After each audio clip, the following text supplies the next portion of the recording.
ఇప్పుడు మనము ఈ కొలెస్ట్రాల్ గురించి, బ్లడ్ కొలెస్ట్రాల్ గురించి, దానివల్ల జరిగే అనర్థాల గురించి తెలుసుకుంటాము. బ్లడ్లో గుడ్ కొలెస్ట్రాల్స్ కొన్ని ఉంటాయి, బ్యాడ్ కొలెస్ట్రాల్ ఉంటాయి.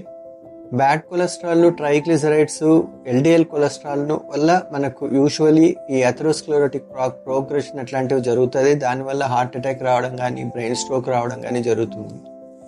హెచ్డిఎల్ కొలెస్ట్రాల్ అనేది గుడ్ కొలెస్ట్రాల్, అది ఎంత ఎక్కువ ఉంటే అంత మనకు మంచిది. ఈ ట్రైగ్లిజరైడ్స్ తగ్గించడానికి, ఎల్డిఎల్ కొలెస్ట్రాల్ తగ్గించడానికి మందులు ఉన్నాయి కానీ హెచ్డిఎల్ కొలెస్ట్రాల్ పెంచడానికి మందులు లేవు.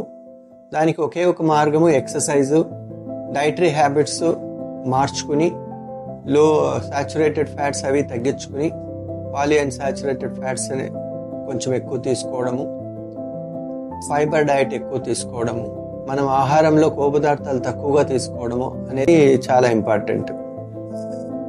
తర్వాత ఈ కొలెస్ట్రాల్స్ ఎక్కువగా ఉన్నప్పుడు LDL cholesterol at least below 100 maintain చేయాలా.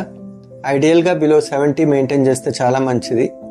ఆల్రెడీ హార్ట్ ప్రాబ్లమ్స్ ఉండి మల్టిపుల్ రిస్క్ ఫ్యాక్టర్స్ ఉన్నప్పుడు <70 మెయింటైన్ చేస్తే చాలా మంచిది.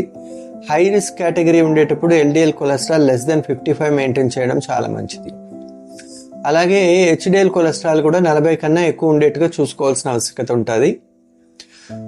పోతే ఈ హై కొలెస్ట్రాల్స్ వెంటనే అఫెక్ట్ చేసేది ఏముండదు కానీ లాంగ్ రన్లో మన ఆరోగ్యానికి, రక్తనాళాల యొక్క హెల్త్ను దెబ్బతీసేదానికి ఆస్కారం ఉంటుంది.